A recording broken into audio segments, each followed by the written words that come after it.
අපේ ආර්ථික දේහේ ඇති ගැටලුවලට මේ වසරේදී විසඳුම් සෙවීමට சூதானம் என்பதாக ஜனாதிபதி அனுர்குமார கிளீன் ஸ்ரீலங்கா வேலை திட்டத்தை ஆரம்பித்து வைத்து கருத்து வெளியிட்ட போது தெரிவித்த கருத்தினை மையப்படுத்தி பிரதான தலைப்புச் செய்தினை அத பத்திரிகை இவ்வாறு தந்திருக்கிறது. ஏனைய நாளேடுகளிலும் இது தொடர்பான தகவல்கள் தரப்பட்டிருப்பதை நாங்கள் அவதானிக்கலாம். இது குறித்து தினகரன் பத்திரிகை இவ்வாறு தலைப்பிட்டிருக்கிறது. பொருளாதார பிரச்சினைகளுக்கு தீர்வு காண புதிய நிகழ்ச்சி நிரல் என்பதாக இந்த தலைப்புச் செய்தியை நாங்கள் இவ்வாறு அவதானிக்கலாம். ஜனாதிபதி தலைமையில் கிளீன் ஸ்ரீலங்கா வேலை திட்டம் நேற்றைய தினம் ஆரம்பமாக இருந்தது. அதிலும் பிரதானமாக ஜனாதிபதி செயலகத்துக்கு முன்பாக இது தொடர்பான செயற்பாடுகள் முன்னெடுக்கப்பட்டிருப்பதை நாம் காணக்கூடியதாக இருந்தது. இதனிலேயே ஜனாதிபதியினால் இது தொடர்பிலான பல்வேறு விடயங்கள் பற்றிய கருத்துக்களும் வெளியாக இருக்கின்றன. பொதுமக்களின் செயலூக்கமான பங்களிப்புடன் மாத்திரமே கிளீன் ஸ்ரீலங்கா வேலை திட்டத்தை வெற்றிகரமாக மேற்கொள்ள முடியும் என்ற நம்பிக்கையும் ஜனாதிபதி வெளிப்படுத்தியிருந்தார். கிளீன் ஸ்ரீலங்கா வேலை திட்டத்தை ஆரம்பித்து வைக்கும் வகையில் ஜனாதிபதி செயலகத்தில் நேற்று இடம்பெற்ற நிகழ்வில் கலந்து கொண்டு உரையாற்றும் போது ஜனாதிபதி அனுரகுமார் திசாநாயக்கவினால் இவ்வாறு தெரிவிக்கப்பட்டது. ஜனாதிபதி நேற்றைய தினம் கூடியிருந்தோர் மத்தியில் உரையாற்றியிருந்தார். மத தலைவர்கள், வெளிநாட்டு தூதுவர்கள், புத்திஜீவிகள், இதில் ஒவ்வொரு துறை சார்ந்த நிபுணர்கள் என பலரும் நேற்றைய தினம் இந்த நிகழ்வில் கலந்து கொண்டதை நாம் காணக்கூடியதாக இருந்தது. பிரதமர் உள்ளிட்ட அமைச்சரவையும் நேற்றைய தினம் இந்த நிகழ்வில் பங்கெடுத்திருந்தது. 2025க்குள் காலடி எடுத்து வைக்கும் இந்த சந்தர்ப்பம் புதிய வருடம் ஒன்றின் ஆரம்பம், புதிய வருடத்தின் உதயம் என்று கூறலாம். எனவே பல தசாப்தங்களாக எமது நாட்டில் இவ்வாறான பல வருடங்கள் கடந்து சென்றிருக்கின்றன என்றும் நாம் நல்ல விடயங்களுக்காக காலடி வைத்தோமா என்ற கேள்விக்குறி எமக்குள் இருக்கிறது. கடந்த ஒவ்வொரு வருடங்களும் சிறந்த விடயங்களுக்காக புதுப்பித்துக் கொண்டு முன்னோக்கி சென்றோமா, இன்றையில் மோசமான விடயங்களை புதுப்பித்து கடந்த காலத்துக்கு சென்றோமா என்ற பிரச்சனை எம்முள் இருக்கிறது.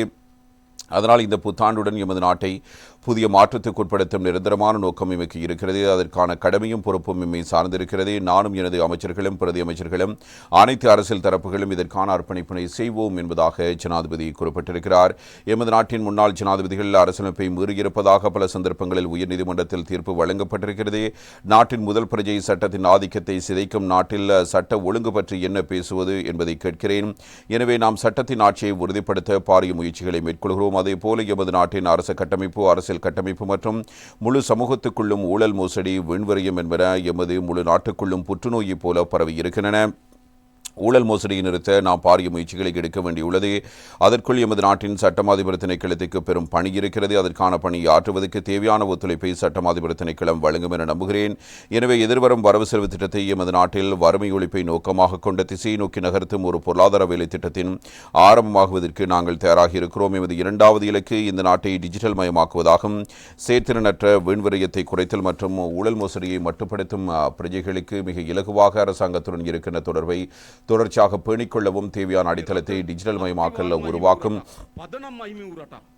எமது அடுத்த முக்கிய திட்டம் கிளீன் ஸ்ரீலங்கா. இது சுற்றுச்சூழலை தூய்மைப்படுத்துவது தொடர்பானது மட்டுமல்ல, இது முழுமையாக சிதைந்து போயுள்ள சமூக கட்டமைப்பினால் அனாதரவான நிலையில் இருக்கும் எமது தாய்நாட்டை மீளமைப்பதற்காக அனைத்து துறைகளிலும் செய்யப்படும் தூய்மையாக்கலை காண்பதே எமது நோக்கமாகும். இலங்கையில் இன்று என்ன நடந்திருக்கிறது? சிறந்ததொரு சுற்றுச்சூழல் கட்டமைப்புள்ள நாட்டில் 2023ஆம் ஆண்டு யானை மனித மோதலால் 182 பேர் உயிரிழந்திருக்கிறார்கள். மேலும் 2023ஆம் ஆண்டில் 484 யானைகள் மனிதர்களால் கொல்லப்பட்டிருக்கின்றன. சிறந்த அழகியலுடன் கூடிய சுற்றுச்சூழல் கட்டமைப்பு இருந்தாலும் வருடத்துக்கு 484 யானைகள் இறக்கும் நாடாக இருக்கிறோம். அதேபோல் வெள்ளம் மற்றும் மண் சரிவு காரணமாக பெருமளவானோர் இடம்பெறுகிறார்கள். உயிரிழப்பு, பெரும் பொருளாதார இழப்புகள் ஏற்படுகின்றன. எனவே சுற்றுச்சூழல் கட்டமைப்பை மீளமைப்பதே கிளீன் ஸ்ரீலங்கா வேலை திட்டத்தின் மிக முக்கியமான அங்கமாக கருத வேண்டும். எமது நாட்டுக்கும் நாட்டின் பிரஜைகளுக்கும் புதிய மதிப்புள்ள மற்றும் புதிய நெறிமுறைகள் அவசியப்படுகின்றன. மிக தவறான விடயங்களை நாம் மதிப்பாக புரிந்து கொண்டிருக்கிறோம். இன்று இந்த சமுதாயத்துக்குள் ஒரு புதிய மதிப்பு கட்டமைப்பு ஒன்று உருவாக்கப்பட வேண்டும். இதனை எங்கிருந்து ஆரம்பிப்பதே? முதலில் தமது வாழ்க்கை பற்றிய மதிப்பு அவசியமாகிறது. நான் நினைக்கும் வகையில் எமது நாட்டில் பெரும்பாலான பிரஜைகளுக்கு தமது வாழ்க்கை தொடர்பில் மதிப்பு கிடையாது. ஏன் அவ்வாறு சொல்கிறேன்? கடந்த வருடத்தில் 595 பேர் கடலில் அல்லது நீர்த்தேக்கங்களில் அல்லது கிணற்றில் அல்லது குளத்தில் விழுந்து இறந்திருக்கிறார்கள். நீரில் மூழ்கி 595 பேர் இறந்திருக்கிறார்கள் என்பதிலிருந்து என்ன தெரிகிறது? 2321 பேர் விபத்துக்களினால் இறந்திருக்கிறார்கள். நாளொன்றுக்கு 7 பேர் வாகன விபத்துகளால் இறக்கும் நாடு உருவாகியுள்ளது. அதனால் வாழ்வின் மதிப்புகளை பற்றி அறியாத சமுதாயம், பிறர் வாழ்வு குறித்து அக்கறை இல்லாத சமூகம் உருவாகி இருக்கிறது. பொறுப்பை நிறைவேற்றுவதும் இந்த கிளீன் ஸ்ரீலங்கா வேலை திட்டத்தில் உள்ளடக்கப்பட்டுள்ளது. மேலும் ஒரு சமூகத்தினால் தமது பிரஜைகள் அங்கவீனமுற்ற சமூகங்கள் என்பனவற்றை பராமரிக்க வேண்டும். இந்த சமூக நீதி தொடர்பான பிரச்சனையாகும். வயது முதிர்ந்தவர்கள் என்ற காரணத்தினால் அவர்களை சமூகத்திலிருந்து ஒதுக்கி வைக்க முடியுமா? அவர்கள் அங்கவீனம் அடைந்துள்ளதால் சமூகத்துக்கு பங்களிப்பவராக இல்லாமல் இருப்பதால் அவர்களை ஒதுக்கி வைக்க முடியுமா? அப்படிப்பட்ட சமுதாயம் ஒருபோதும் நல்ல சமுதாயமாக மாறாது. தங்களுக்கு அருகிலுள்ள மாற்றுத்திறனாளி சமூகம், தங்கள் அருகிலுள்ள முதியவர்கள், தங்கள் அருகில் இருக்கும் பெண்கள், இளைஞர்கள் மீது இந்த சமூகத்துக்கு கருணை இல்லை என்றால், அந்த சமூகம் குறித்து அன்போ அக்கறையோ பராமரிப்போ இல்லாவிட்டால் அந்த சமுதாயம் நல்ல சமுதாயமாக மாறாது. அந்த சமூகம் பிறரை பற்றி குறிப்பிடத்தக்க அளவில் சிந்திக்காத குரூரமான மனப்பான்மையுள்ள சமூகம். எனவே அந்த சமூகத்தில் புதிய மனப்பாங்கை உருவாக்க வேண்டும். இன்று இலங்கையில் பொருளாதார ரீதியாகவும் பாதுகாப்பு விடயத்திலும் மிக முக்கியமான பல துறைகளை நிர்வகிக்கும் நிறுவனங்களை எமது அரசாங்கம் கொண்டிருக்கிறது. அந்த நிறுவனங்களில் பெருமளவான நிறுவனங்களின் தலைவர்கள் தாமாக முன்வந்து தொண்டர் அடிப்படையில் பணியாற்றுகிறார்கள். யாலங்காவின் தலைவரை போன்றே டெலிகாம் நிறுவனத்தின் தலைவர், போர்ட் சிட்டி நிறுவனத்தின் தலைவர், முதலீட்டு சபையின் தலைவர், எரிவாயு நிறுவனத்தின் தலைவர் போன்ற பல திறமையானவர்கள், மிகவும் தொழில்முறை திறன்களை கொண்டுள்ளவர்கள். தொண்டர் அடிப்படையிலே அவர்கள் பணியாற்றுகிறார்கள். அதே போன்று தனிப்பட்ட ரீதியில் நோக்கினால் எனது ஆலோசகர்கள் மூவர் அரசிடம் இருந்து ₹1 கூட சம்பளம் பெறாமல் பணிபுரிகிறார்கள். டிஜிட்டல் மயமாக்கலில் அனுபவம் உள்ள இலங்கையில் மிகச்சிறந்த சிரேஷ்ட நிபுணர் அவர். தொண்டர் அடிப்படையில் பணியாற்றுகிறார். அறிவியல் மற்றும் ஆராய்ச்சி தொடர்பான அமெரிக்க பல்கலைக்கழகத்தில் பணிபுரிந்தவர். அத்துறையில் பல ஆய்வுகளை மேற்கொண்டிருக்கிறார். அவர் தொண்டர் அடிப்படையில் பணியாற்றுகிறார். பொருளாதாரம் தொடர்பில் நிறைய நடைமுறை அனுபவங்களை கொண்டிருக்கும் அவர் தொண்டர் அடிப்படையில் பணியாற்றுகிறார். இவ்வாறான அரசியல் தான் நம் நாட்டுக்கு தேவை.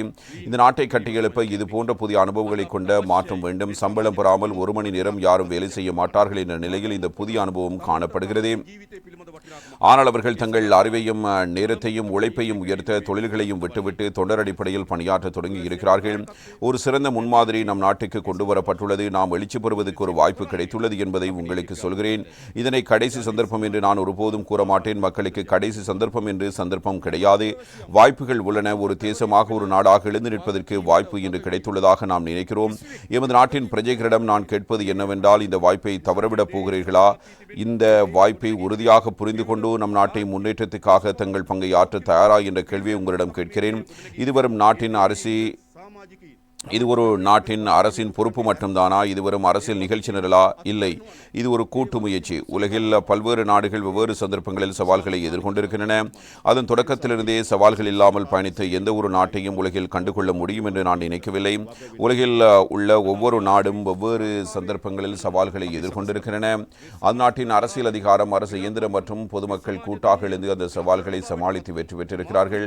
எனவே நாம் நீண்ட வரலாற்றுக்கு செல்ல வேண்டிய அவசியமில்லை. கடந்த 20ஆம் நூற்றாண்டை மட்டும் நாம் நினைத்து பார்த்தால் ஆசியாவில் அமைந்துள்ள ஏராளமான நாடுகள் இந்த கூட்டு செயற்பாட்டினால் எழுச்சி பெற்றிருக்கின்றன. ஆனால் நாம் என்ன செய்திருக்கிறோம்? சண்டையிட்டுக் கொண்டு ஒருவருக்கொருவர் அவநம்பிக்கையை உருவாக்கி இனவாத, மதவாத, மிக அசிங்கமான அரசியல் சூதாட்டத்தில் நமது பொது சமூகத்தை புதைத்து ஒருவருக்கொருவர் அவநம்பிக்கையும் குரோதத்தையும் வெறுப்பையும் வளர்க்கும் ஆட்சியை செய்திருக்கிறோம். மக்கள் ஒருபோதும் ஒன்றுபட்டு நிற்க தயாராக இல்லை என்றால் இந்த சவாலிலிருந்து எம்மால் மீள முடியாது. அதனாலேயே எமக்கு எழுந்து நிற்கும் வாய்ப்பு கிடைத்திருக்கிறது.